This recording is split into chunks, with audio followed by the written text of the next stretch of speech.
안녕하세요, 여러분. 반갑습니다. 예술과 디자인 그리고 문화, 사회, 경제 등 다양한 분야에서 영감을 주실 수 있는 분들과 다양한 주제에 관해 이야기 나누는 시간 디자이너의 생각법입니다. 오늘 모신 분은 사실 제가 이분을 처음 이제 접한 게 이분이 만들어주신 컨텐츠를 먼저 접했어요. 그래서 이분의 성함을 먼저 알고 접한 건 아니고 이 넷플릭스에 있는 드라마죠. 머니 하이스트라고 하는데 종이의 집, 예, 한국 제목으로 종이의 집인데 이분이 만들어주신 소개 영상을 보면서 사실 이 기점부터 빨려 들어가가지고 계속 이분이 만들어주신 영상을 매주 뭐 팔로우를 하고 찾아보기도 하고 하면서 정말 친숙해진 그런 분입니다. 현재 뭐 책이라든지 강연 그리고 다양한 동영상을 통해서 사람들에게 영화가 가진 재미와 감동을 배로 만들어주고 계신 분인데요. 영화 평론가이자 영화 친구이신 김시선님을 모셨습니다. 안녕하세요. 네, 안녕하세요. 영화 친구 김시선입니다. 이 소리를 라이브로 음. 듣다니 영화 친구 김시선입니다. 저 실제로 만나는 분들이 저한테 진짜 한 번만 영화 친구 김시선 해달라고 그걸 진짜 많이 요청받았어요. 아, 진짜요? 에 진짜. 근데 이게, 약간 그렇잖아요. 그 개그맨한테 갑자기 개그하라고 하면은 개그를 못 하잖아요. 약간 맞아요, 맞아요. 막상 또 그 얘기를 들으니까, 그러니까 이제 특별하게 생각해 주신 게 너무 감사하긴 한데, 막상 이걸 제가 그 오프라인에서 그걸 하려니까 네. 어렵더라고요. 예. 다행이네요. 저희는 온라인으로만 진행해서. 네, 온라인 호칭에서 다행히 이렇게 되고 있는 것 같습니다. 네네. 사실 저는 이제 뭐 저희 음, 팟캐스트가 디자이너의 생각법이라고 해서 디자인 이야기 혹은 디자이너만 모시고 하려고 하는 시리즈가 아니고 이제 시선님처럼 본인만의 뭔가 시선을 가지고 또 생각법을 가지고 다양한 영감을 주실 수 있는 이야기를 들어보고자 모셨는데요. 사실 뭐 김시선님 하면 영화를 빼놓고 저희가 또 이야기 할 수 없을 것 같아요. 그래서 네, 그쵸. 예. 네. 일단 뭐 몇 가지 제가 뭐 시작 질문을 생각을 해봤는데 어떤 질문으로 시작하면 좋을까? 근데 조금 네, 뭐라고 해야 되지? 느끼하지만 이런 질문으로 시작을 해보면 좋지 않을까 생각이 어, 들었었는데 네, 어떻게 처음에 이제 어, 김시선님은 영화와 뭐 사랑에 어, 빠지게 되셨나? 이런 질문으로 한번 시작을 해보고 싶었어요. 어, 저도 약간 느끼하게밖에 답을 못하긴 할 것 같은데, 저는 그냥 어렸을 때부터 움직이는 걸 좋아했어요. 그러니까 움직이는 영상을 보는 걸 되게 좋아했습니다. 실제로 이제 우리가 잘 알고 있는 뭐 영화, 용어가 시네마, 필름, 그리고 무비가 있죠. 각각 쓰임새가 좀씩은 다르긴 한데, 오늘은 이제 그에 대한 얘기를 하는 시간 아니니까. 근데 무비라는 것 자체가 이제 모션에서 온 거잖아요. 모션을 따와서 무비라고 지금 부르고 있는데, 어렸을 때부터 약간 움직이는 걸 되게 좋아했던 것 같아요. 그래서 어렸을 때 다들 부모님과 극장을 간 경험이 있겠지만 네. 제가 이제 시골에 살아서 당시 이제 시골에는 그 표가 없었어요. 그래서 그 매표소 같은 데다가 그 현금 박치기로 현금을 주면은 바로 극장에 들어가서 극장이라고 하기엔 좀 애매하고 암막 음. 커튼이 쳐져 있는 공간에 들어가서 영화를 봤던 기억들이 있는데 그때 뭔가가 막 앞에서 움직이는 그 느낌이 네네. 되게 좋았어요. 네, 그 음. 이후부터 약간, 뭐, 영상이라는 건 좀 가리지 않고 보는, 약간 그런 사람이 돼버린 것 같아요. 그래서 음. 이제 그 중에 영상 오랫동안 봐오다가, 그 중에서도 이제 가장 그 압축이 잘 되는 매체로서 영화가 저에게 가장 그 목표 지점이 되지 않았나, 그런 생각을 가지고 있습니다. 근데 잠깐 말씀을 들어보니까 거의 뭐라 그래야 되지? 그 저희 조조 할인 네, 그 뮤직비디오가 약간 생각나는 인트로가 좀 겹치면서 네, 네, 약간 예. 근데 그러한 뭔가 그러한 영화가 어떻게 보면 스토리 전달의 네, 매체로서의 그런 음, 감동을 주시게 되셨 음, 그런 걸 받으신 이후에 음, 어떻게 보면은 이제 그 이 사랑에 처음에 빠지게 되면은 음, 이것도 알고 싶고 저것도 알고 싶고 막 그런 게 있잖아요. 근데 그쵸. 또 어떻게 보면은 어떤 마음가짐으로 이거를 접해야 되나 막 고민에 빠지게도 되는데 뭔가 음. 처음에 이제 영화라는 매개체 아까 말씀하신 것처럼 사랑에 빠지셨을 때 어떤 행동들을 하셨어요? 뭐 영화를 많이 보셨어요? 무작정 아니면은 뭐 되게 궁금해요. 어떻게 처음에 접하시고 음, 그것에 음. 몰두하시는 그런 행동들이 있었는지 혹은 예. 저는 아는 척 하는 걸 좋아합니다. 그러니까, 뭐 누구한테 자랑하기 위해서 아는 척을 한다기보다는 어렸을 때 이제 영상을 보다 보니까 영상 안에 수많은 스토리가 들어가 있잖아요. 네. 뭐 역사, 경제, 문화, 뭐 너무 많은 이야기들이 들어가 있는데 이제 어렸을 때 공부하기가 싫어서 음. 영상을 정말 좋아하는데 뭐 예를 들어서 중국 드라마라 치면은 중국의 역사들이 들어가 있잖아요. 네. 뭐 삼국지가 됐든지 초안지가 됐든지 그러면은 이제 그 영화나 드라마를 통해서 전 역으로 공부를 했어요. 음. 그래서 그 이제 어떻게 보면 약간 왜곡된 역사를 재미로 저는 공부를 많이 했던 것 같아요. 그래서 왜냐면 이제 영화는 어쩔 수 없이 픽션이 들어가는데 어렸을 때는 그거를 제가 가릴 수 있는 능력이 있진 않았기 때문에 네네. 어 그냥 그대로 받아들이는 거죠. 그래서 음. 실제로 예전에 중국 여행을 갔을 때 어렸을 때 그 삼국지 촬영장 한번 간 적이 있었어요. 네네. 그래서 거기 보니까 그 허허벌판 운동장에 막 그 배우들이 말을 막 휘황찬란하게 막 타면서 막 묘기를 부리더라고요. 왜냐면 그때 당시 중국 드라마 삼국지는 전통 드라마기보다는 뭔가 무협이 결합된 삼국지였거든요. 지금도 일부 대부분의 역사 드라마는 그렇긴 하지만 그런 것들을 보면서 저는 오히려 이제 그 영상을 통해서 영상에 담겨 있는 스토리가 현실에서 어떻게 반영되고 있는지, 그리고 또 제가 이제 접근하기 힘들었던 역사, 문화, 뭐 이런 것들을 좀 배울 수 있는 계기로 만들었던 것 같아요. 그게 결국 음. 저는 이제 아는 척을 하고 다닌 거죠. 어떻게 주변 보면은 주변한테, 야, 네. 예, 막 맞아요. 아는 척 하면서 뭐 이거 봤냐, 막 그런 것들 어렸을 때부터 자주 하다 보니까 그게 약간 당연하게 된 것 같아요. 예. 아, 그렇다면 영화를 통해서 그 다양한 음. 분야의 이게 얇고 넓은 지식을 또 습득을 하시면서 뭐랄까 다양한 그러한 사람들이 했을 때 아, 나 이거 알면 이거 안다. 여기 봤다. 약간 이런 그렇죠. 예. 가장 원초적인 본능이 아니었나 저는 그렇게 생각하고 있습니다. 근데 예. 그러면서 이제 그때 당시에 그뭐 영화다 이렇게 해서 본 건 아닌 것 같고 막 거창하게 우리 스티븐 스필버그 할아버지 보면 막 8mm 카메라를 받은 다음부터 뭐 영화에 막 뭐 팍 빠졌다 이런 레전드적인 이야기가 있잖아요. 막 네네. 그렇게 전설적인 스토리를 갖고 있지는 않고요. 그냥 음. 영화라는 매체를 모르는 상태에서 뭔가 움직이는 영상들을 보고 그 안에 담겨 있는 이야기들을 저 혼자 배우고 주변 사람들한테 알려주고 이런 것들이 되게 재밌더라고요.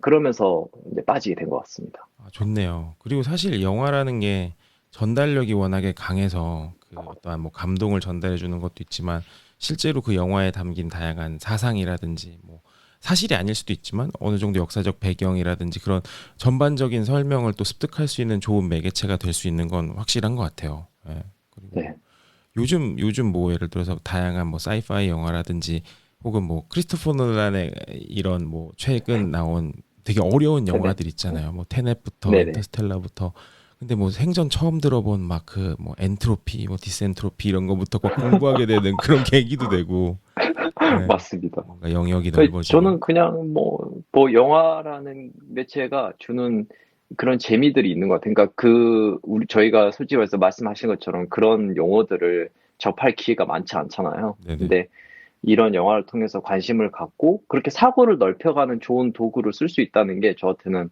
굉장히 매력적인 매체가 음. 아닌가 그렇게 생각을 하고 있습니다. 맞습니다, 맞습니다. 근데 시선님 같은 경우는 이 우리가 음, 계속 뭐 벌써 몇 차례 언급하고 있는 스토리 그리고 음, 스토리텔링이라는 차원에서 그 영화를 보시기만 하는 게 아니라 이것을 음. 보신 다음에 본인의 것으로 소화를 하시고 이것으로 또 하나의 컨텐츠를 생성해 내시는 분이잖아요.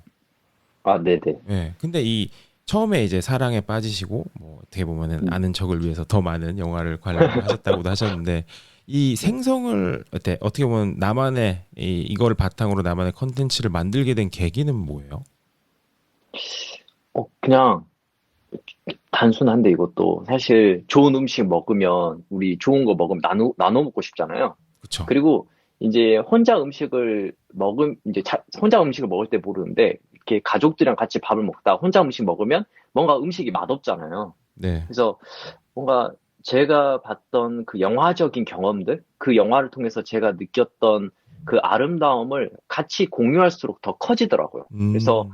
저는 기본적으로 영화라는 거는 우리가 극장 안에서 스크린으로 접하는 매체잖아요. 물론 네네. 지금은 이제 OTT 시대로 접어들면서 다양한 곳에서 볼 수 있게 됐지만 기본적인 전통적인 개념에서는 영화는 극장에서 보는 건데 그렇기 때문에 우리가 서로 이 좋은 영화를 같이 나누고 얘기하지 않으면 영화는 그냥 그 극장 안에 존재하는 거라고 저는 생각하거든요. 네네. 그러니까 사람을 통해서, 관객을 통해서 극장 밖으로 나오는 거잖아요. 그쵸. 그러니까 진짜 영화가 극장 밖으로 나와서 세상에 영향을 끼치는 방법은 결국에 우리가 서로 좋은 것들을 나누고 얘기하고 이 과정이라고 저는 생각을 했어요.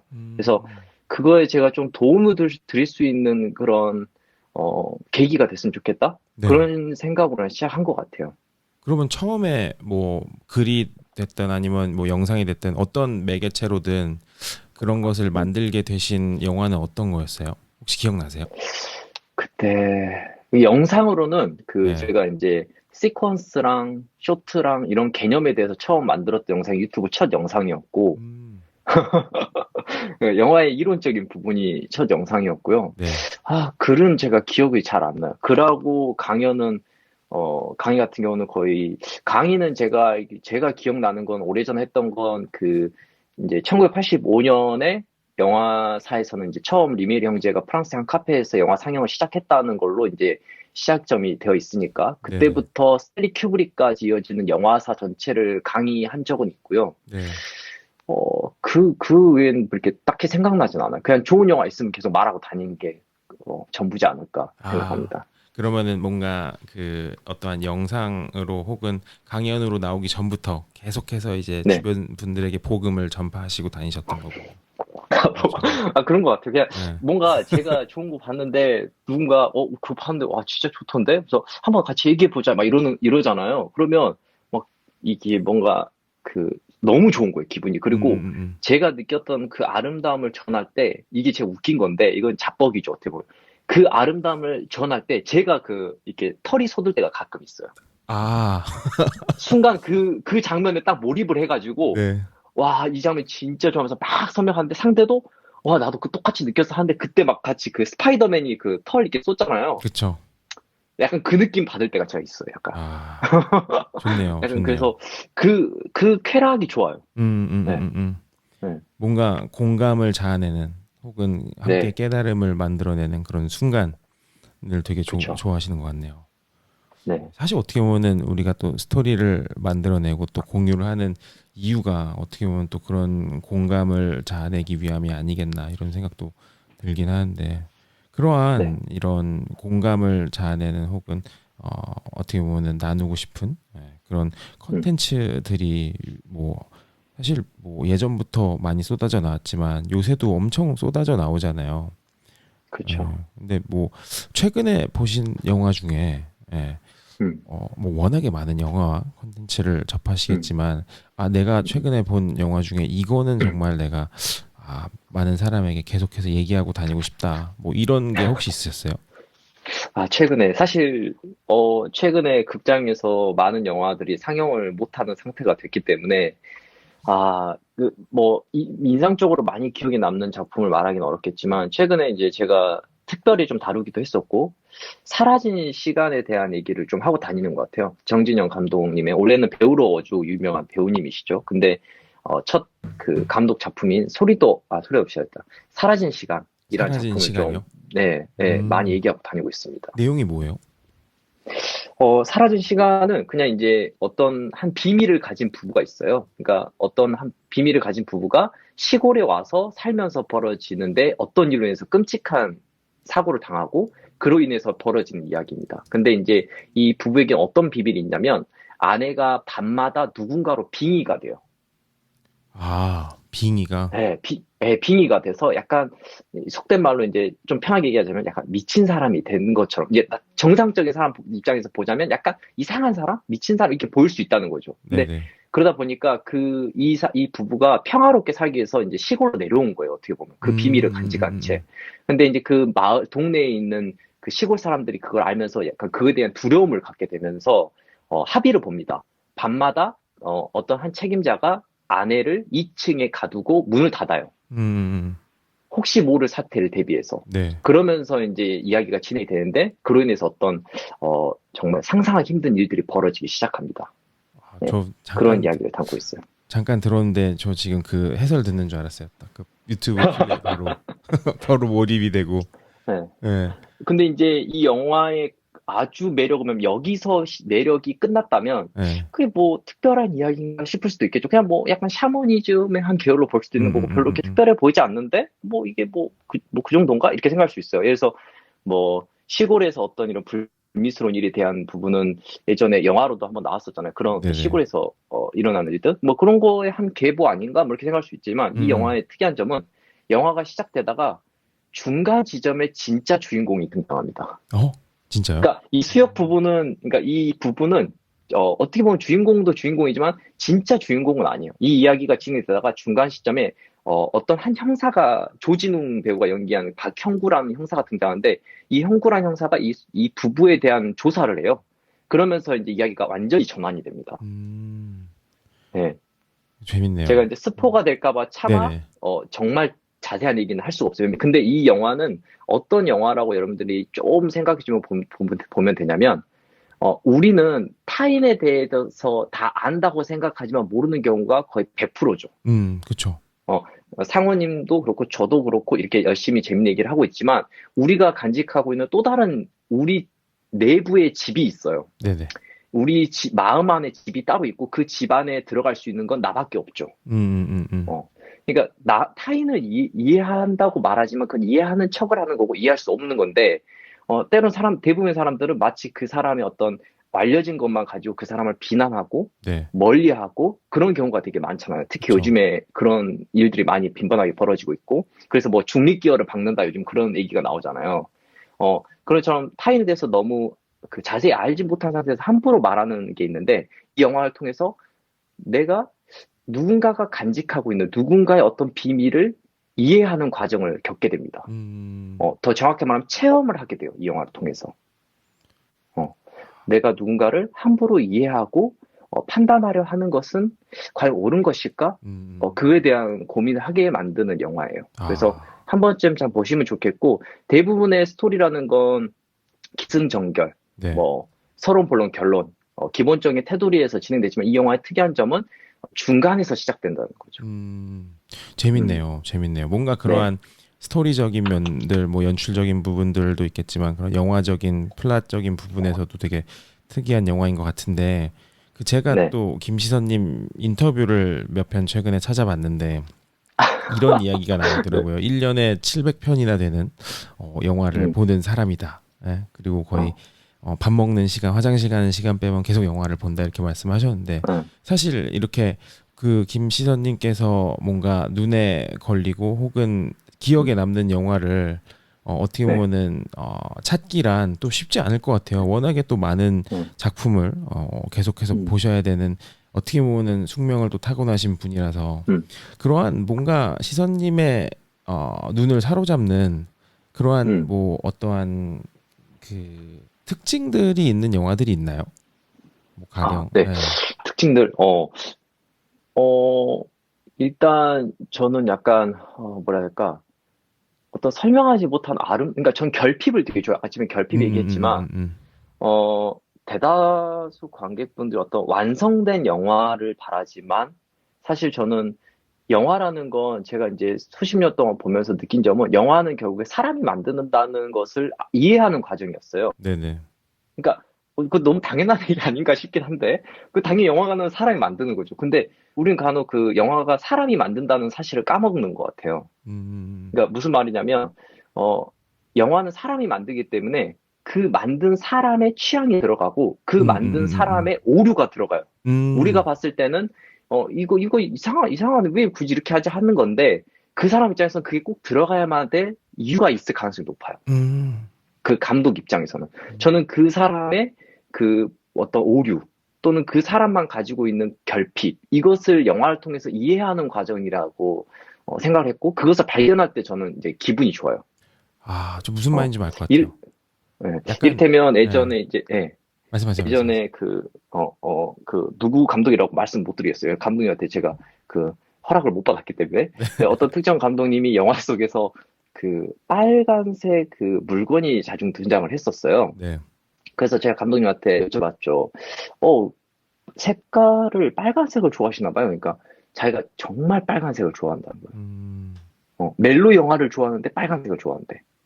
이 좀 이상한, 약간 공포스러운 영화를 좀 찍는 감독님이셨거든요. 네. 그래서 그런 부분들을 이제 발견하는 거죠. 왜 이 사람은 빨간색에서 어떤 남들과는 다른 취향을 발견하는 걸까? 왜 이걸 꼭 굳이 영화에서 넣으려고 하는 걸까? 그런 그 결핍, 그 사람이 가진 것, 이것을 발견하는 과정들이 영화에 되게 아름다움이라는 생각을 좀 저는 하고 있어요.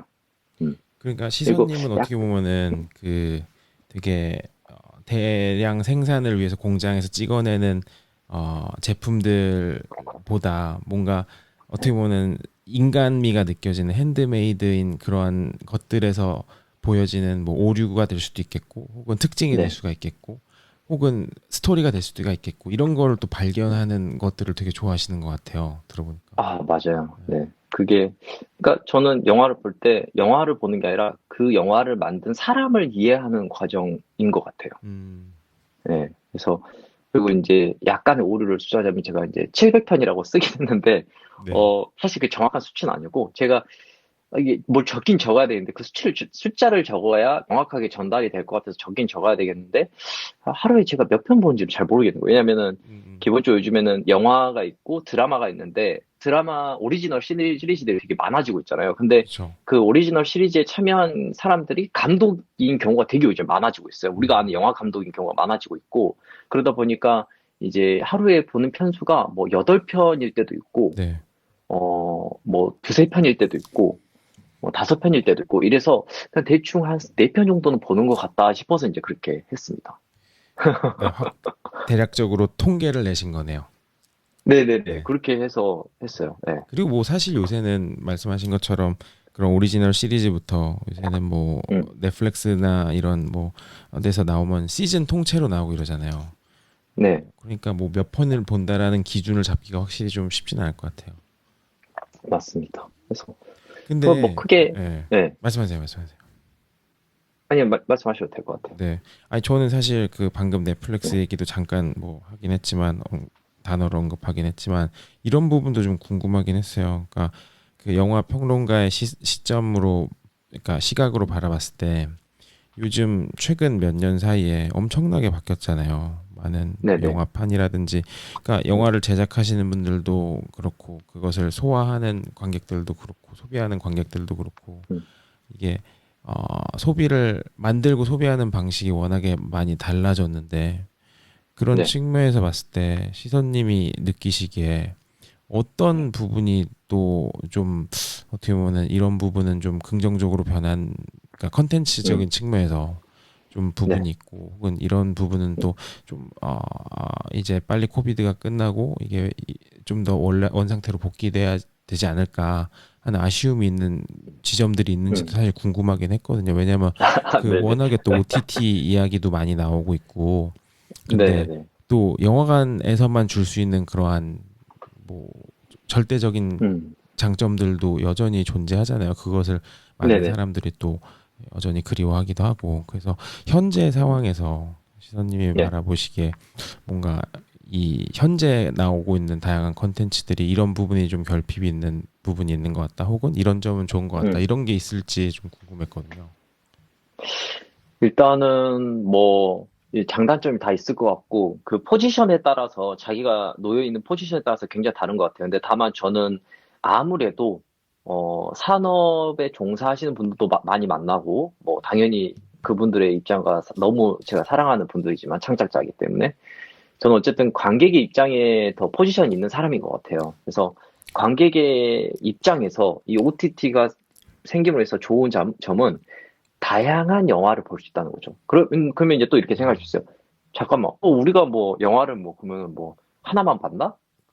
이렇게 생각할 수 있죠. 네, 근데 안타깝게도 뭐 상호님도 아시겠지만 우리나라에는 대부분의 영화가 미국 영화, 뭐 일본 영화, 한국 영화 끝이죠. 네, 예, 뭐 더 있었다고 볼 수도 있겠지만 그거는 간혹 개봉하는 뭐 영화, 뭐, 제3세기 영화라고 표현되는, 외국 영화가 한두 편 가끔은 들어와서 상영이 되긴 했지만, 네, 네, 대부분의 영화는 여러분들이 극장에서 보신 영화들은, 영어로 돼 있거나, 일본어로 돼 있거나, 한국어로 돼 있는 경우가 거의 대다수일 겁니다. 그러니까, 미국 욕할 거 없죠. 미국 보면은 자국 영화만 너무 옹호한다. 그런데 물론 그건 이제 바뀌어야 될 부분이지만 네네. 우리나라도 사실 생각해 보면 그 테두리 안에서 거의 머물러 있었단 말이에요. 음, 물론 그 관객들이 원하든 원치 않든 그렇게 돼 있을 수밖에 없었던 구조였는데 OTT가 됨으로 인해서 제 3세계 영화들을 손쉽게 접근할 수 있게 된 거죠. 그제 음, 입장에서도 굉장히 좋아진 건데 이를테면 최근에 제가 왓챠에서 다뤘던 작품이 하나 있는데 제가 갑자기 이름을 까먹었네. 뭐였지? 아무튼 하나 있었는데 그게 중동 드라마예요. 아, 중동 드라마요? 예, 예. 예, 그래서 그 이슬람 쪽, 예, 이슬람 쪽을 배경으로 하고 있는 드라마거든요. 네, 근데 잘 생각해보면 그런 중동 지역을 배경으로 하는 작품을 극장에서 보신 적 있으신가요? 없어요. 없죠. 네, 저도 많지 않아요. 저도 물론, 저도 아프리카 영화도 봐봤고, 뭐, 아프리카 부족민들 나오는 영화도 봐봤거든요. 부족들이 이렇게 약간 아프리카 히어로물 같은 것도 제 옛날에 영화제에서 보긴 했었는데, 네네. 그런 제3세계 영화들은 영화제가 아니면 집이나 극장에서 보기가 정말 힘들었단 말이야. 근데 음, 이 OTT가 들어오면서 어떤 현상이 벌어지냐면, 뭐 중동 드라마, 뭐 프랑스 드라마들은 그래도 좀 들어오긴 했지만 더 많은 프랑스 영화들을 볼 수 있었고, 뭐 베트남, 필리핀, 그 외에도 뭐 최근에 제가 지금 준비 중인 영상 우크라이나 영화예요. 네, 우크라이나 우크라이나. 영화 이제 그 중아시아 포럼 협회라고 우리나라에 있는데요. 그 중앙아시아랑 우리나라랑 협력하는 기관인데 거기랑 협업을 해가지고 지금 그 우크라이나 작품을 지금 소개하려고 준비 중이거든요. 그러면 그런 작품들을 예전 같으면 볼 수 없었겠죠. 그쵸. 네, 그렇지만 이 OTT로 인해서 다양한 국적의 영화들이 들어오면서 해서 우리가 예전과 달리 다양한 영화들을 접하게 됐고 아까 전에 그 종이의 집 얘기도 하셨지만 네, 종이의 집 처음에 소개할 때 대다수 댓글들을 반응을 보면서 제가 느낀 건 스페인 말이 익숙치 않은 거예요. 맞아요. 그러니까 저도 그래서 안 스페인이란 보고 나라는 있었어요. 익숙한데 그쵸. 네, 스페인이란 나라는 알죠. 아는데 스페인어로 스페인어가 나오는 이런 영화나 드라마 매체를 접한 기억이 없는 거예요. 우리 음, 입장에서 거의. 음, 그러니까 어색한 거예요. 그게 자꾸 맞아요, 뭔가 영화의 맞아요. 흐름을 깨는 것 같고. 근데 그 작품을 한두 번 접하다 보니까 그 매력을 느끼기 시작한 거예요. 갑자기. 왜냐면 스페인어가 억양이 다른 뭐 미국이나 이런 데보다 훨씬 더 약간 맛깔난 구성이 있거든요. 듣다 보면은. 그러다 맞아요. 보니까 이 스페인의 그 종이의 집이라는 건 종이의 집이라고 불릴 수 있는 그 은행을 조폐국을 털는 이야기잖아요. 그 그쵸. 스릴과 함께 언어의 박진감이 함께 결합되면서 우리 귀에는 오히려 더 스릴감 있게 들린단 말이에요. 이제 그런 식의 경험을 이전까지라면 할 수 없었지만 이제는 그게 가능해졌다는 거. 어, 맞는 말씀인 것 같아요. 그러니까 어떻게 보면은 네, 대중성이라는 거의 첫 번째 키워드 중에 하나가 익숙함이 또 있을 수 있잖아요. 그러니까 익숙하지 않으면 대중성을 갖기가 어려운데 그런 측면에서 그러한 OTT 세상이 열리고 난 다음에 그 영어 중심권을 넘어선 다양한 문화권의 컨텐츠마저도 이제는 사람들이 조금 더 익숙해질 수 있는 환경을 또 제공했다는 말씀인 것 같은데 그런 네네, 것에 사실 많은 수혜를 본 게 또 한국 컨텐츠이기도 하지 않나 이런 생각이 또 들기도 네, 해요.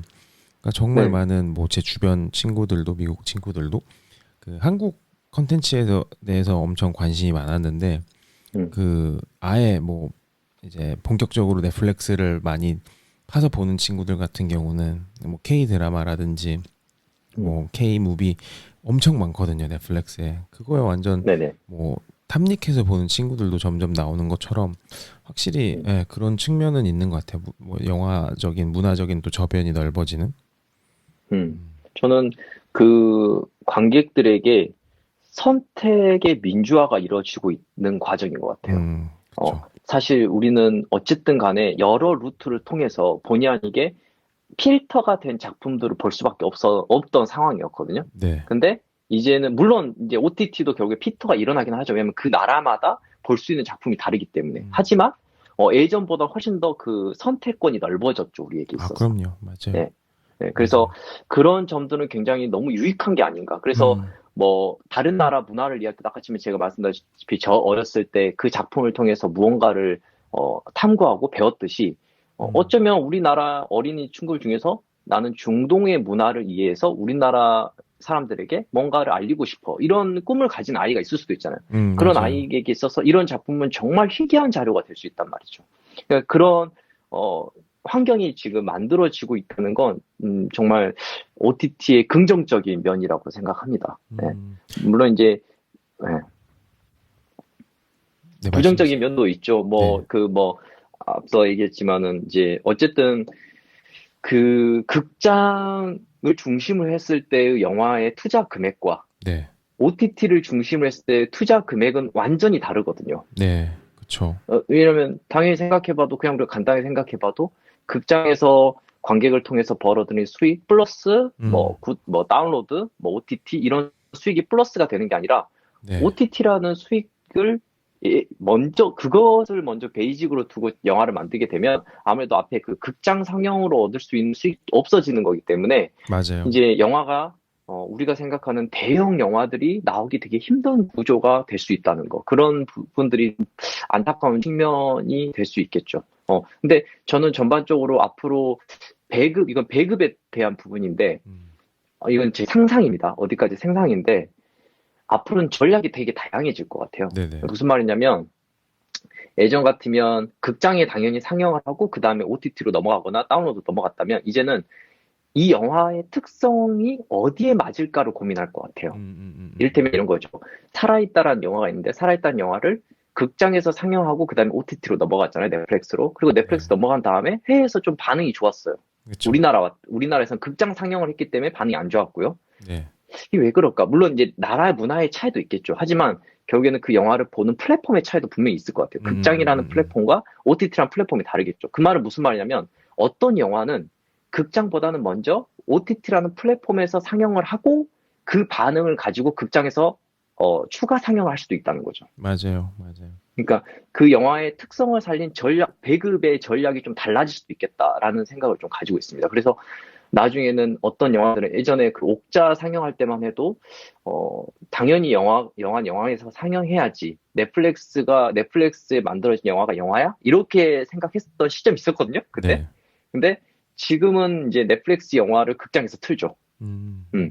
틀 수 있는 시기가 되고 있고 저는 앞으로 오히려 반대로 약간 이렇게 불확실한 지금 시대이기 때문에 OTT를 통해서 이 영화에 대해서 한번 검증을 거친 다음에 네, 그 그 관객을 다리고 이미 어느 정도 확보가 된 영화들 있잖아요. 예를 들면 뭐 승리호에 대해서 좋은 감상을 느꼈던 관객들 입장에서 아, 이걸 영화관에서 보고 싶다 이런 생각 할 거 아니에요. 그쵸. 그러면 그 관객들을 위한 스크린을 열 수 있겠죠.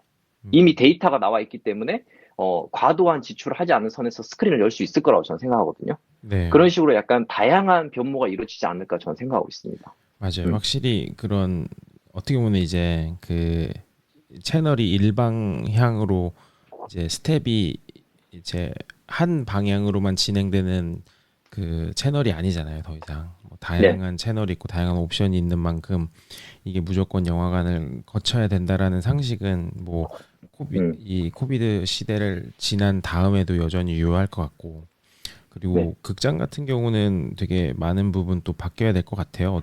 어떻게 보면은 이제 극장이 지니고 있던 한계 같은 것들이 그리고 네, 분명히 있었는데 그 한계를 기술적으로 뭐 4D 기술이라든지 뭐 다양한 최신 그러니까 사람들이 어 다양한 채널로 이 영화를 즐길 수 있는 그냥 보고 듣는 걸 넘어서서 느끼고 냄새 맡고 또 이런 다양한 채널로 또 사람들이 영화를 즐길 수 있는 그런 음, 4D 채널, 5D 채널들을 네, 만들어낸다면은 여전히 그 네. 오프라인에서 영화를 볼 수 있는 그럼요. 그거는 여전히 대단히 큰 밸류가 아닐까. 네. 그리고 그 부분이 계속 발전하지 아무리, 않을까. 네, 네. 아무리 제가 영화를 집에서 봐도, 어, 그 극장에서 느껴지는 그 생동감을 느낄 수가 없거든요. 그 왜 그러냐면, 저희 근데 그 스토리텔링을 얘기해야 되는데, 네. 이걸로 제가 마무리 짓겠습니다. 네네. 제 생각에는, 저는 이제 극장에는 두 개의 스크린이 존재한다고 항상 생각하거든요. 네. 하나는 내가 바라보고 있는 스크린이고, 또 다른 하나는 그 스크린을 함께 보고 있는 사람들의 모습이 또 하나의 스크린이라고 저는 생각을 해요. 그래서 우리가 왜 극장에 갈까 생각해 보면, 어, 내가 이 영화를 어떻게 봤는지도 중요하지만, 이 영화를 다른 사람들 어떻게 보고 있을까를 은연중에 같이 이렇게 동지감을 느낄 수 있잖아요. 하면 누군지는 모르지만 어떤 숨소리가 느껴지고 누구랑 같이 보고 있다는 어떤 그 느낌. 네네. 그리고 극장에서 나왔을 때 이 영화가 결국에는 극장 밖으로 나와서 우리의 얘기를 통해서 다시 확장되고 생성될 수 있다는 그 느낌. 음, 음, 음, 이런 음. 것들을 온라인은 정말 대체하기가 힘들다고 저는 보고 있습니다. 네, 그래서, 확실히 그쵸. 음, 저는 이때까지 극장들은 사실은 어떻게 보면 새로운 변모인 것 같아요. 이때까지 극장은 영화를 틀어주는 곳에서 이제 이 영화를 어떻게 느끼게 해줄 것인가. 그거에 대한 컨텐츠를 만들어야 되는, 플랫폼으로 바뀐 것 같아요. 극장도 맞아요. 이제는.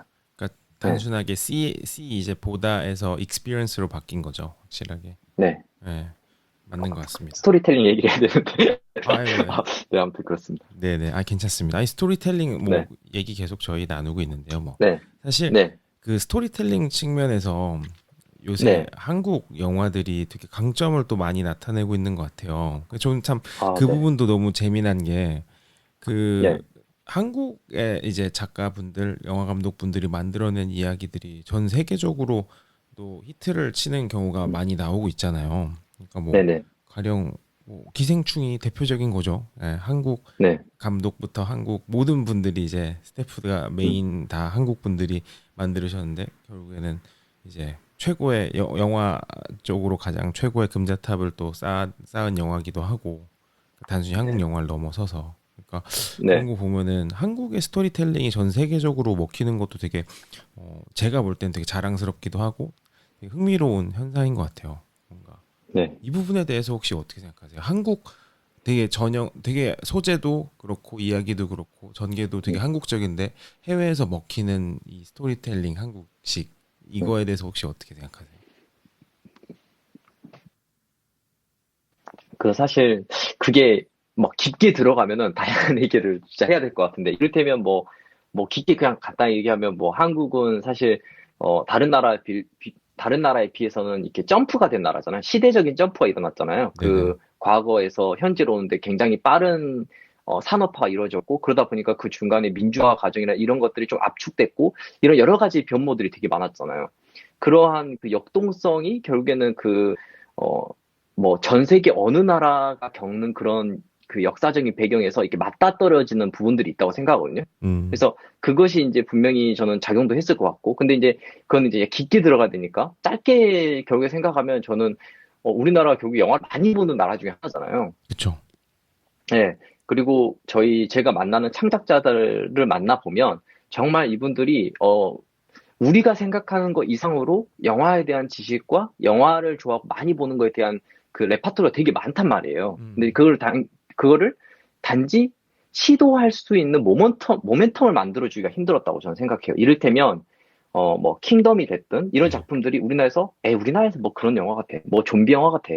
부산행 나오기 전까지 거의 없었죠. 그걸 상업적으로 바라보는 사람은 없었다고 저는 생각하거든요. 네네. 그러니까 그런 모멘텀들이 필요했는데 그 모멘텀들이 OTT라는 것과 맞물려지면서 급격하게 확장되고 있는 것 같아요. 음, 이를테면 음, 제가 최근에 뭐 TVN이라든가 이런 곳과 이제 또 일들을 하는데 거기서 이제 제가 만난 이 드라마들이 완성도를 일단 별개로 할게요. 완성도를 별개로 굉장히 우리나라에서 이런 소재를 다룬다고 하는 작품들이 나오고 있어요. 음, 이를테면 뭐 최근에 제가 다뤘던 것 중에 하나 루카가 있는데 루카는 완성도에 대한 측면은 정말 여러 가지 얘기가 있을 거니까 그건 논의로 하고 그 작품 보면은 어떤 한 박사가 인간이 유일하게 진보하지 않은 그러니까 인류에 있어 이 지구에서 유일하게 진보하지 않는 스스로 진보하지 않는 사람은 그 생명체는 인간이고 그렇기 때문에 인간을 새로운 생명체로 바꾸기 위해서 그 자기가 이제 실험을 하거든요. 네네. 이런 영화는 이제 이를테면 막 그 좀비오처럼 어떤 네. 좀비를 만들었던 그런 예전의 그 헐리우드 영화들처럼 음. 우리나라에서는 그렇게 없었던 드라마잖아요. 그쵸, 뭔가 그쵸. 그래서 최근에 어떤 일이 벌어지고 있냐면 괴물도 그랬고 마우스란 드라마도 그렇고 루카도 그렇고 다 19세 드라마예요. 음. 루카는 아니구나. 루카는 아닌데 어쨌든 19세 드라마인데 사실 제가 어렸을 때 생각하면 19세 드라마라는 게 있었나라는 생각이 들거든요. 거의 없었죠. 네, 네. 없었어요. 최근에도 없었어요. 근데 사랑과 전쟁이 갑자기 이제 아니고서야. 맞아. 사랑과 전쟁 같은 그 막 그런 장면에서 정말 그 루카도 보면은 그 아이 태아가 그 병에 담긴 채 이런 장면들이 막 나오거든요. 어, 그러니까 이전까지는 우리나라 그러니까 지상파나 이런 데서 나올 수 없는 장면들이 TV에는 지상파는 아니겠지만 네. 어쨌든 그런 절대적으로 만들어질 수 없는 19세적인 시도들이 벌어지고 있는 거잖아요. 근데 왜 그게 맞아요. 벌어질까?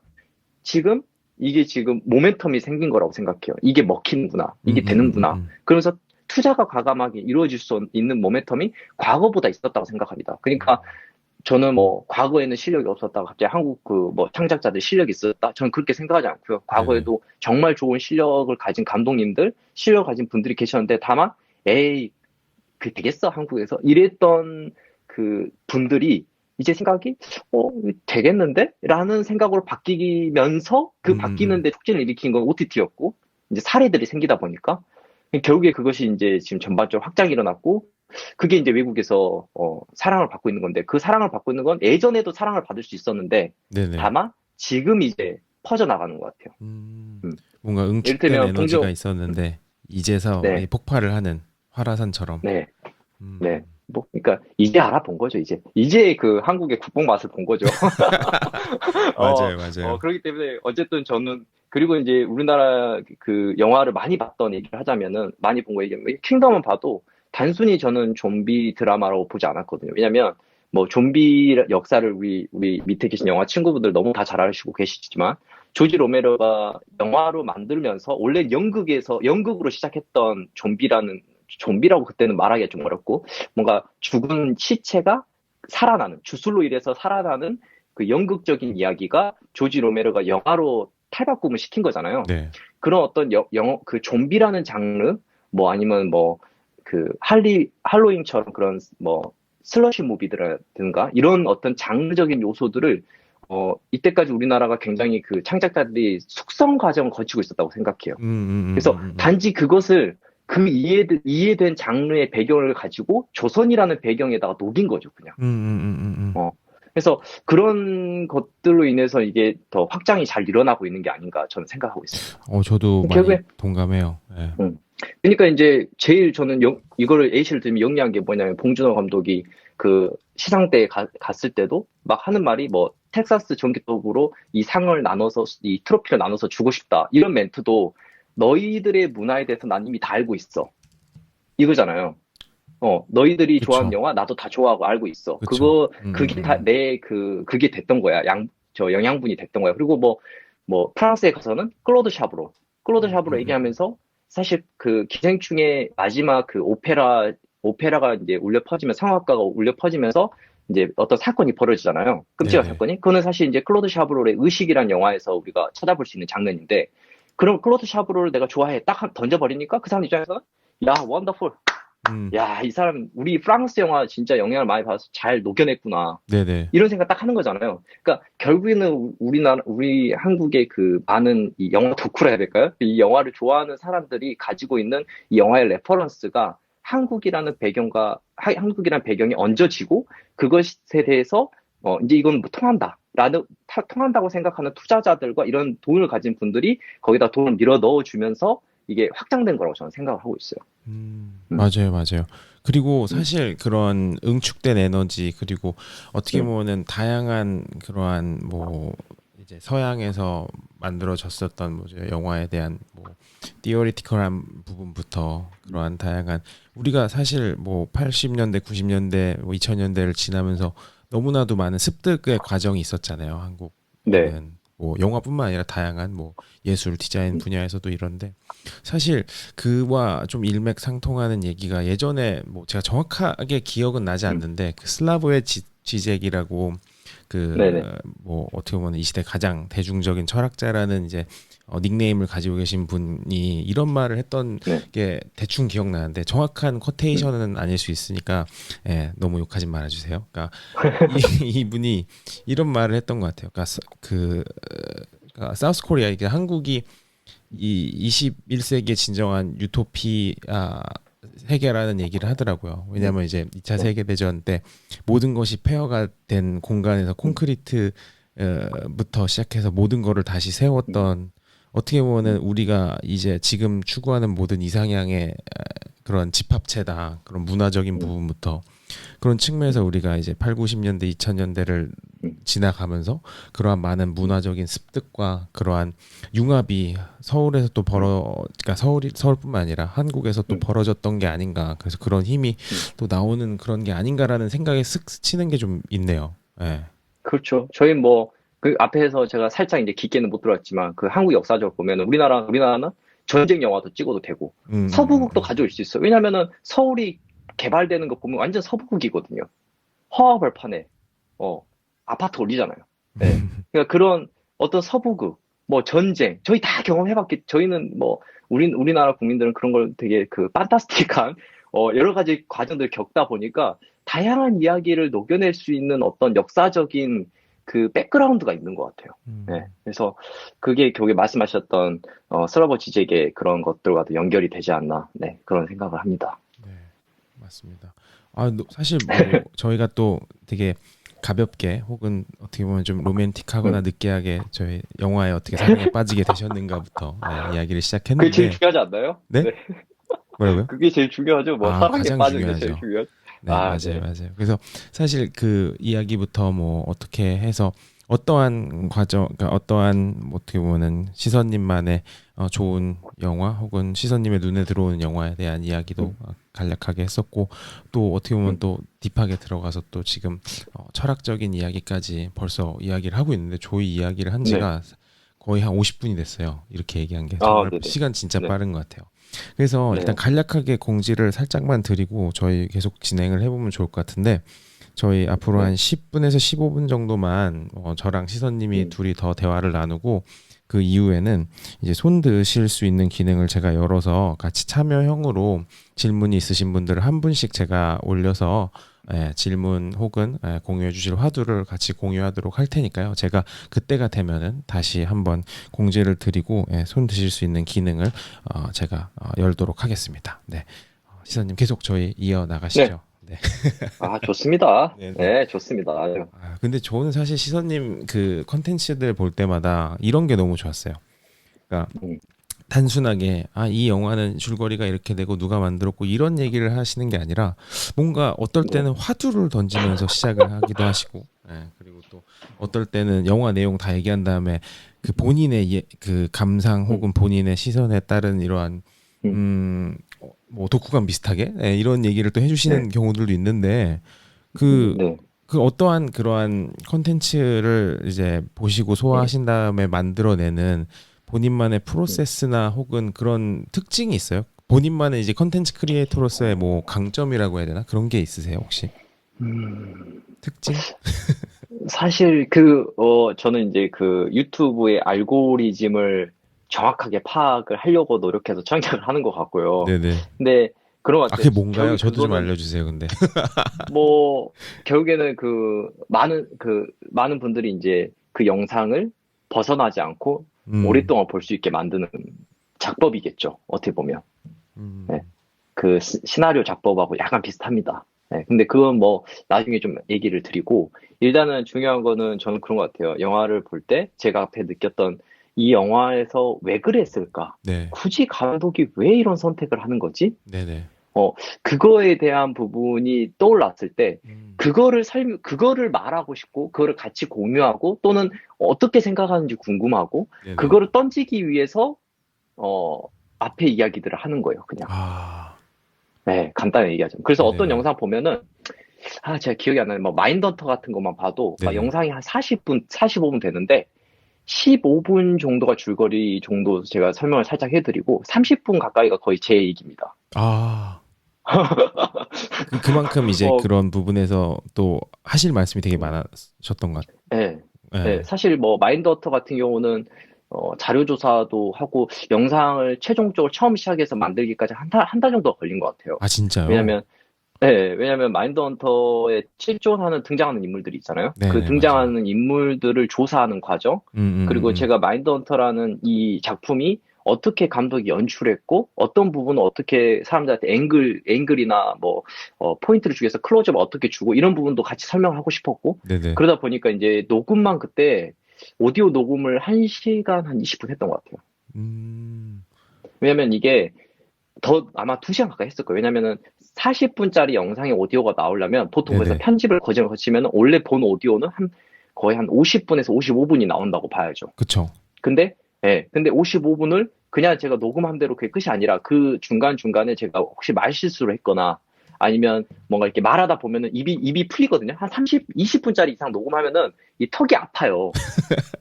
아, 진짜입니다. 이거 진짜여서 턱이 아파서 네네. 제가 말하고 있다 이게 이 단어가 맞물리는 경우가 음, 있어요. 음, 음. 그러면 그 부분을 또 제가 수정하고 다시 녹음하고 이러면 거의 한 2시간을 녹음해야 돼요. 아, 극한 그러면 진짜 직업이네요. 그때 마인드헌터 때는 제가 진짜 거짓말 치고 한 1kg가 2kg가 빠졌어요, 순간. 보통이 네. 아니다.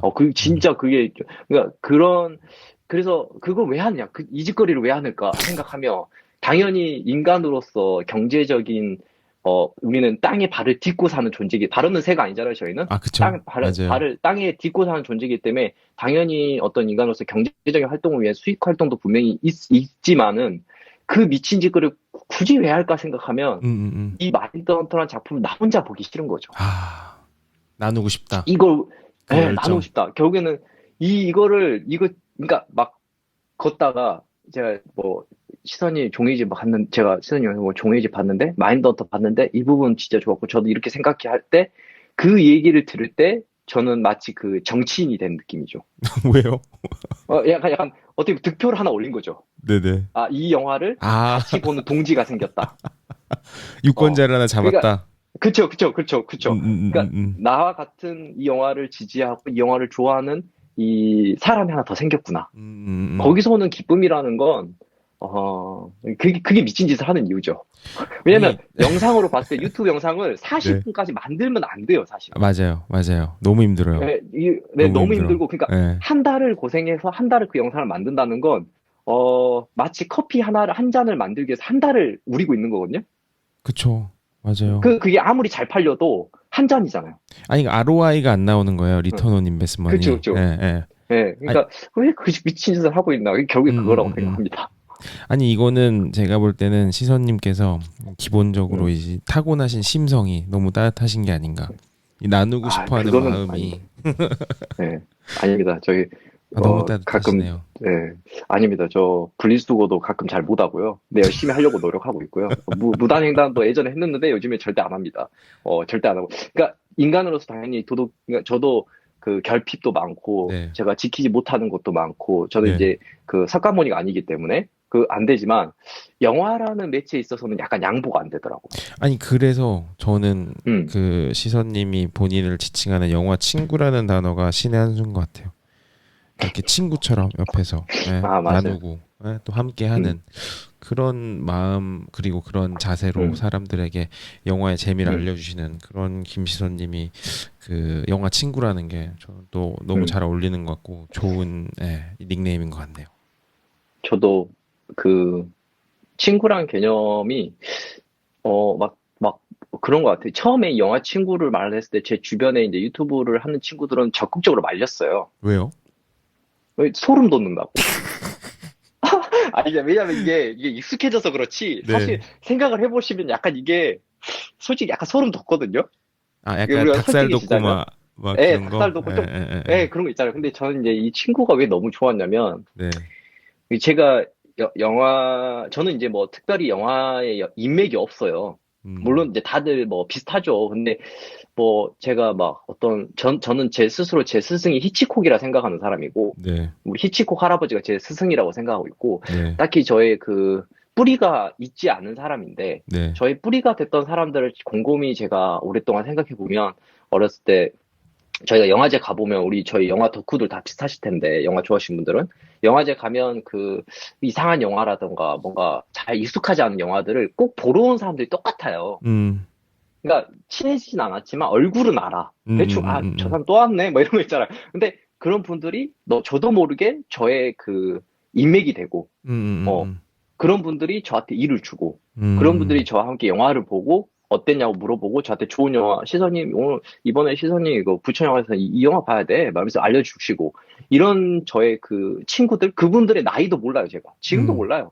연락하고 지내죠 나이도 몰라 성별만 알아요 직업도 몰라 음.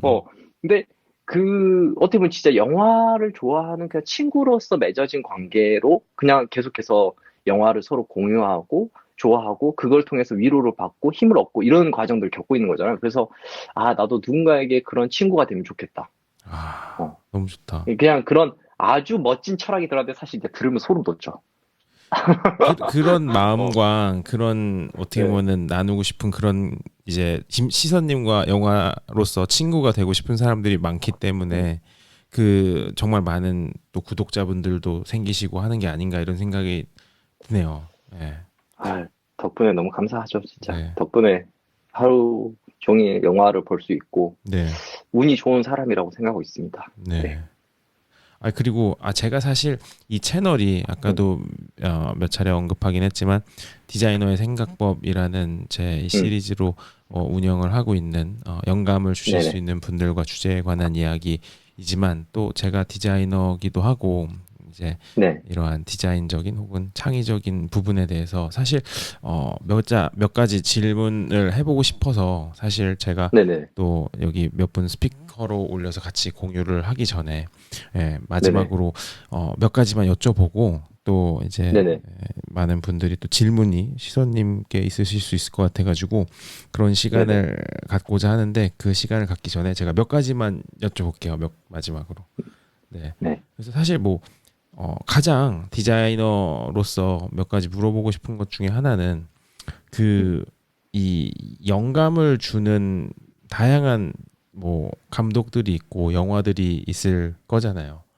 근데 뭔가 그쵸. 창작을 하는 저희 같은 무언가를 음, 만들어내는 사람들에게 추천해 음, 주실 만한 뭐 감독이 될 수도 있고 뭐 영화가 음, 될 수도 있고 그런 음, 컨텐츠가 있으신지 사실 음. 궁금하거든요.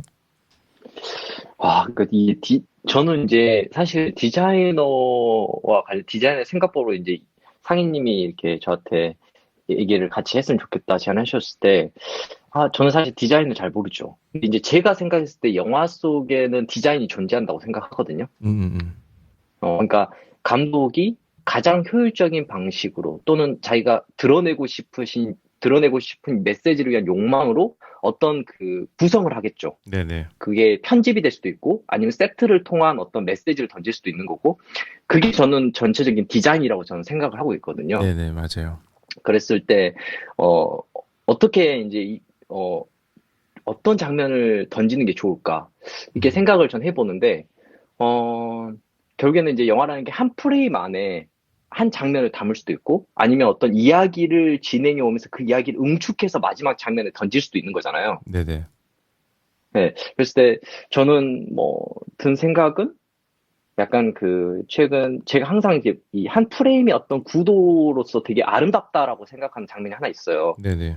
약간 이제 되게 뜬금없는 거일 수는 있는데 옥자. 음, 네, 옥자라는 영화를 보시면 아마 어쩔 수 없이 스포를 살짝 얘기할 수밖에 없을 것 같긴 한데 네. 마지막 장면이 진짜 아름다워요.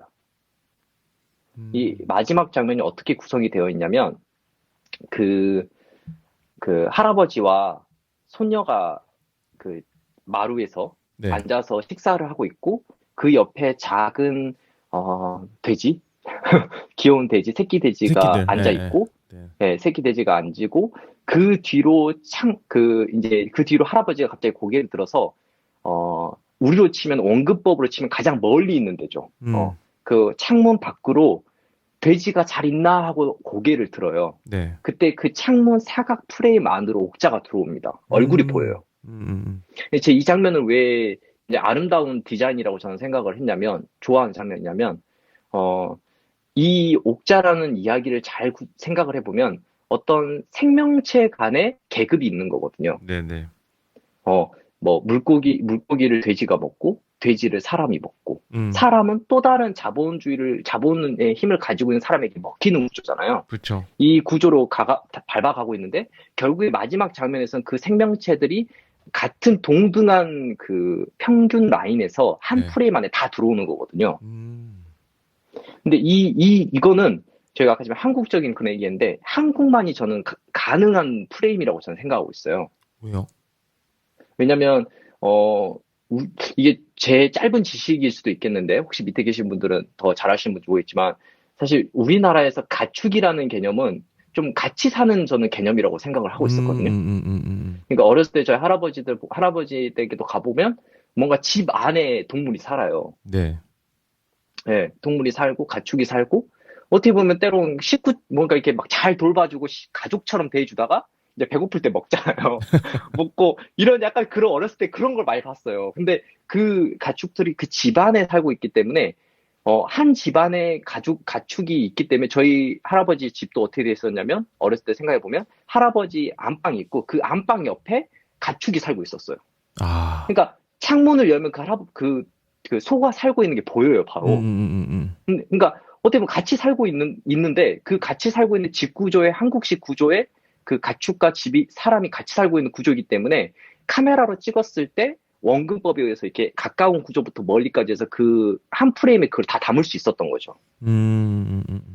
그래서 디자인 구조를 쳤을 때 굉장히 아름다운 저는 마지막 장면이라고 좀 생각을 했어요. 아, 그러니까 그런 게 약간 디자인적으로 아름답지 않나? 이런 생각을 좀 가지고 있습니다. 사실 저는 거기까지는 생각 못 해봤는데 되게 새로운 측면을 또 제시를 받는 그런 기분이 드네요. 확실히 그런 네. 부분은 또 봉준호 감독님의 그런 디테일 오리엔티드에서 나오는 그런 또 실력이지 않을까 이런 생각도 갑자기 들긴 하는데. 네, 네. 그렇죠.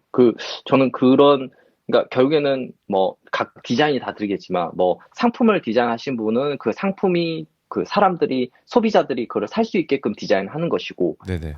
미술은 그 한 프레임 안에 응축시켜가지고 그걸 보는 사람들에게 이야기를 전달하는 것이고, 영화라는 건 어떤 그 감독이 얘기하고 싶은 메시지 또는 그 감독이 보여주고 싶었던 어떤 이미지를 위해서 달려가는 거라고 저는 생각하거든요. 네네.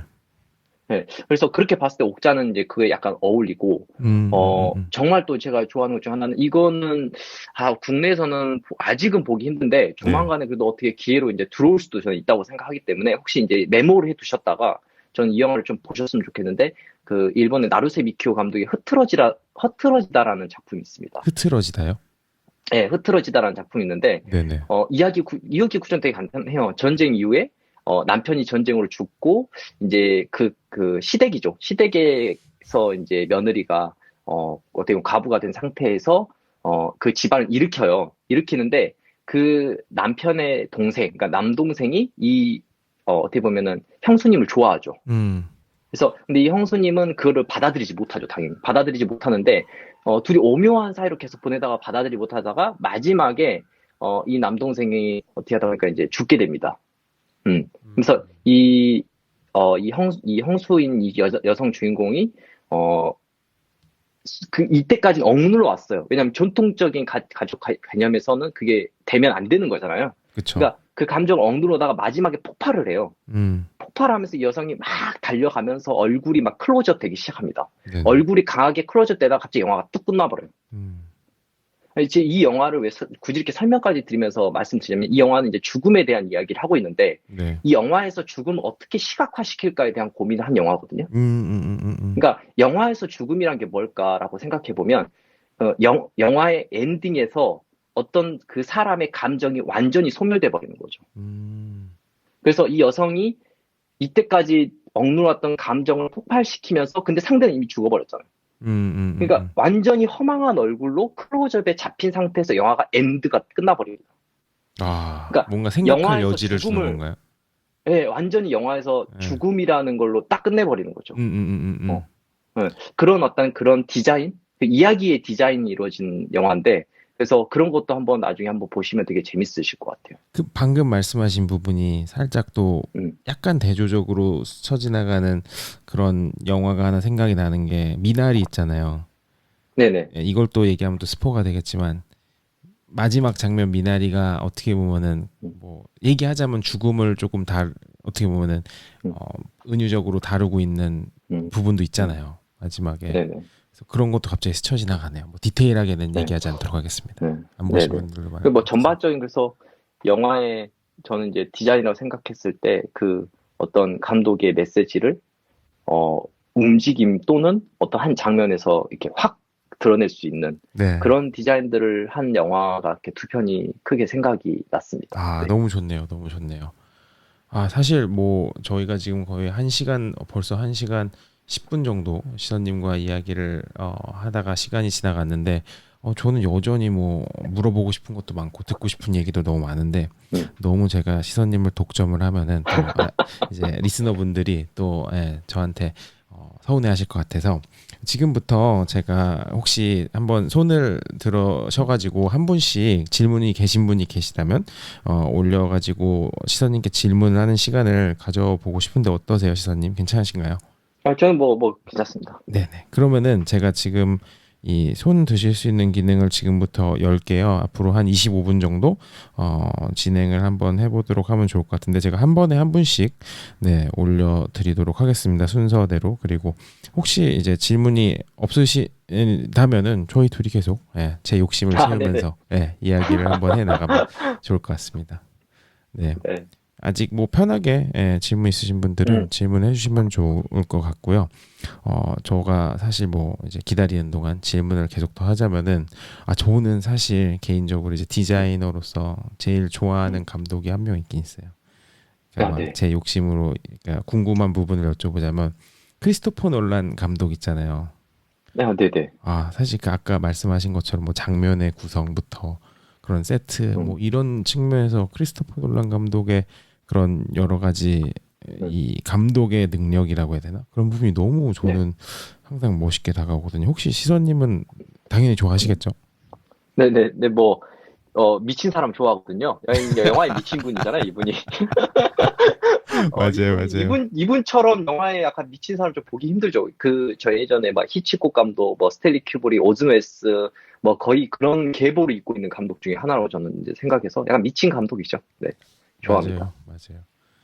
그리고 사실 요새 뭐 이거는 영화 얘기라기보다는 그 최근에 이제 테넷을 봤는데 거기서 이제 네. 뭐 시간에 관련된 얘기기도 하잖아요. 근데 네네. 현재와 미래가 싸우는 컨셉이라는 것도 너무 신기했고, 그래서 음. 저는 또 우리 현재를 살아가는 우리가 참 잘해야 되겠다. 미래에 우리한테 음. 혼나지 않으려면은 이런 저는 생각도 하게 되고, 텐, 약간 그 디자인 쪽으로 보면 약간 크리스퍼 놀란 감독은 편집을 통한 디자인을 많이 하시는 것 같아요. 네네, 네, 그러니까 편집이라는 게 결국에는 크게 전 두 개로 보는데, 이제 편집 감독님들 들으시면 욕할 수도 있겠지만, 제 생각에 두 개인데, 순서를 바꾸거나 네, 아니면 어떤 장면을 삭제하는 거. 음, 이게 저는 이제 편집의 디자인이라고 보고 있어요. 그래서 촬영할 때는 뭐 이렇게 촬영을 했는데 편집할 때 그거를 앞에다가 넣을 수도 있는 거거든요, 장면을. 그럼 그렇네요. 완전히 우리가 받아들이는 의미가 달라지기 때문에 그게 어떻게 보면 이 감독이 하고 싶은 이야기를 영화라는 편집을 통해서 디자인하는 거잖아요. 맞아요. 음. 그래서 아니면 어떤 이야기가 있는데 그 이제 찍은 소스에서 어떤 부분을 덜어내거나 어떤 부분을 넣음으로 인해서 관객들에게 메시지를 다르게 전달하는 것.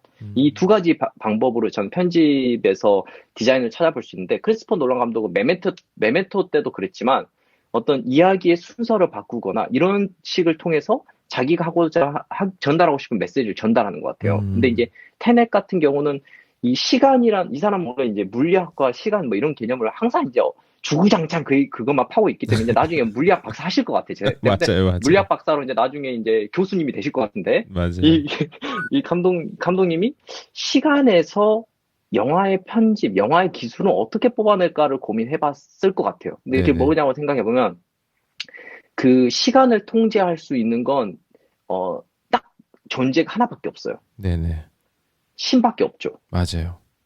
근데 또 다른 방법이 있습니다. 뭔가요? 영상을 통해서 시간을 거꾸로 돌릴 수 있죠. 되감기를 통해서. 음, 그걸 통해서 우리는 시간을 거꾸로 돌려서 과거로 갈 수 있겠죠. 영상 기법으로.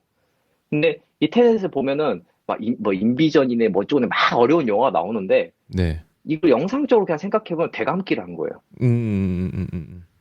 그러니까 이분은 이 영상의 그 되감기라는 기술을 통해서 시간을 거꾸로 돌리는 신의 법칙에 다가선 거죠. 음. 이런 미친 짓을 하고 있다.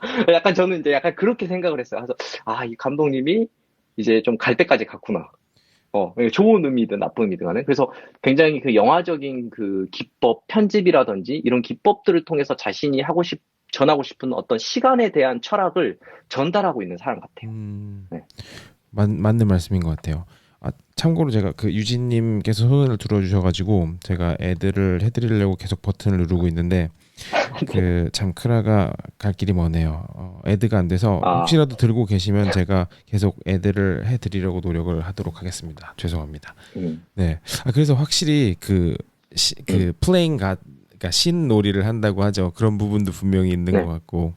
근데 이제 그 어떠한 예술이든 간에 그 떼기와 이제 빼기, 더하기와 빼기 이게 상당히 아, 중요한 것 진짜, 같아요. 예. 그러니까 진짜 중요한 것 같아요. 저는 더하는 것보다 빼는 게 진짜 어렵다고 생각을 하거든요.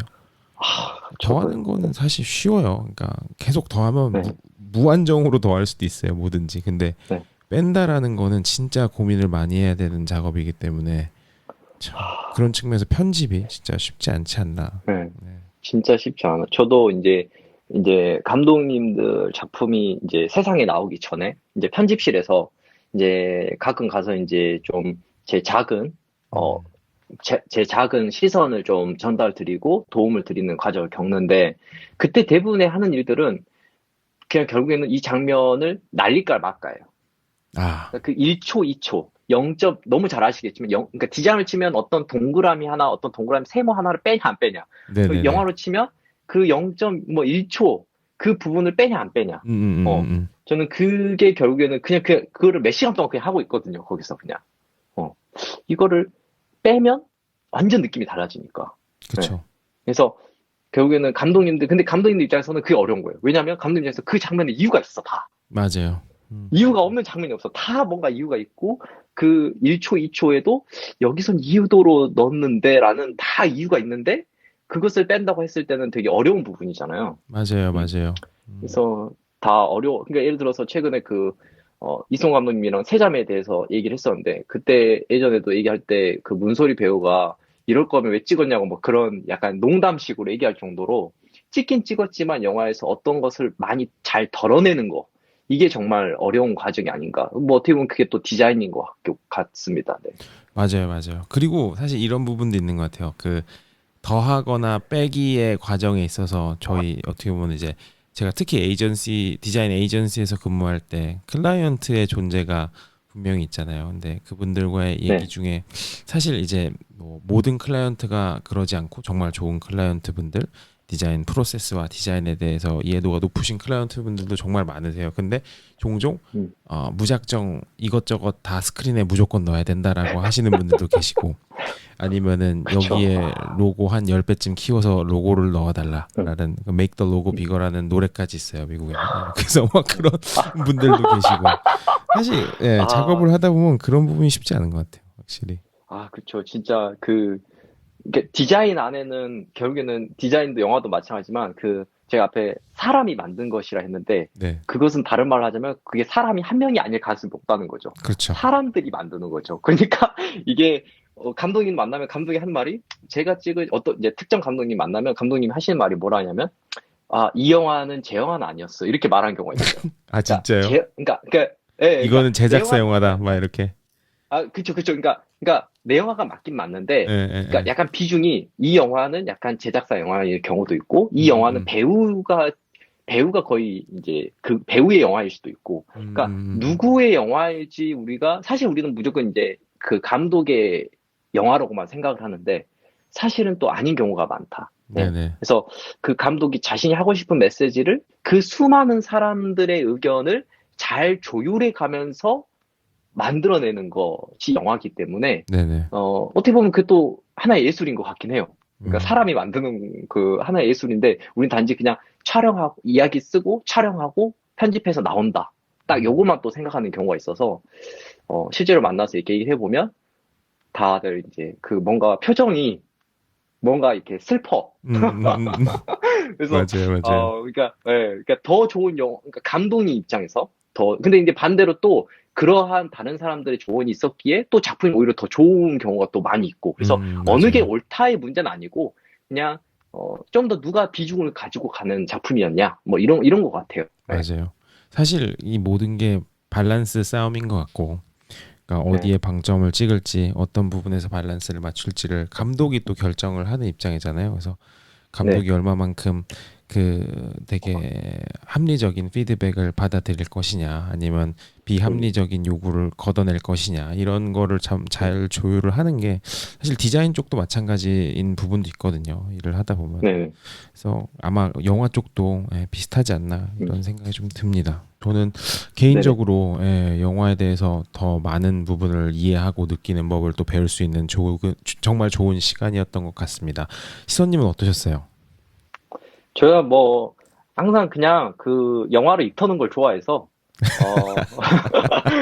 영화 얘기하는 영화 얘기하는 거는 항상 그 좋은 것 같아요. 그 왜 좋은지 모르겠어요. 그냥 저는 그 예전에 혹시 히가시노 게이고 소설의 그 용의자 X의 헌신이라는 소설이 있거든요. 근데 네네. 그거를 일본에서도 영화로 만들었고 한국에서도 영화로 만들었고 제가 알기로 중국에서도 만든 걸로 알고 있는데 음, 개인적으로 그 일본 드라마를 보면은 그 용의자 X의 헌신이 그 간단히 얘기하면 갈릴레오라고 불리는 그 천재 물리학자와 그 수학 천재였지만 지금 이제 선생님이 된 그 이시감이라는 두 인물이 약간 머리 싸움이에요. 음, 살인 사건을 두고 벌어지는 머리 싸움인데 그래서 이제 두 그 사람이 이제 대학교 시절부터 약간 라이벌 관계였는데 그 사생 문제라고 해서 어떤 되게 어려운 수학 문제가 하나 있습니다. 근데 그 네네. 문제를 푸는 데 있어서 답은 정해져 있어요, 어느 정도. 근데 이 천재 물리학자가 그냥 원래 알고 있는 그 답을 딱 풀었어요. 근데 그거에 네. 대해서 이 수학 천재가 이시가미가 하는 말이 그 해답은 아름답지 않아라는 말을 하거든요. 음, 그러니까 우리가 영화를 사랑하는 거가 저도 영화를 너무 좋아하고 맨날 그러지만 저는 그 영화 속에서 우리가 가끔은 요즘에 뭐 개연성이라던가 또는 어떤 이런 것들을 통해서 단순히 어떤 답에만 집착을 하는 경향이 있는 것 같아요. 음, 근데 사실은 우리가 영화를 좋아하는 건 그 답을 찾는 게 아니라 그 답을 찾아가는 과정의 아름다움을 즐기기 위한 거잖아요. 그래서 약간 이시가비가 말했던 그 해답은 아름답지 않아처럼 어떻게 영화를 사랑하는 데 있어서도 우리가 영화 얘기를 계속하고 서로 그 질문을 던지고 이러면서 내 의견과 다르다 이게 아니라 다양한 시선을 느끼면서 아름다운 과정을 같이 찾아가는 여정. 이런 것들을 즐긴다면 영화를 더 재밌고 그리고 우리 삶에 도움이 되는 방향으로 가져갈 수 있지 않을까. 예, 그런 생각합니다. 아, 마무리를 이렇게 또 멋지게 해주시는 거예요. 아, 너무 좋은 말씀인 것 같아요. 예, 아름다움을 찾아가는 과정. 저희 네. 또 오늘 이 세션을 사실 이 1시간 40분 넘게 진행을 하면서 제가 이제 계속 보고 있는데 대부분의 분들이 이탈하시지 않고 시선님의 이런 영화 이야기를 되게 경청을 해주셨어요. 일단 경청해주신 많은 분들 다시 한번 감사하다는 말씀 드리고 아마 이분들 모두 시선님의 영화 소개를 한 번씩 오늘 또 보면서 아름다움을 찾아 나가는 과정, 영화를 통해서 모두 다 하시지 않을까 이런 생각이 듭니다. 오늘 하루 좋은 하루 되시길 바라면서 조만간 또 뵙도록 하겠습니다. 네, 감사합니다. 오늘도 영화보다 더 행복한 하루 보내시길 바라겠습니다. 네, 감사합니다. 들어가세요. 감사합니다.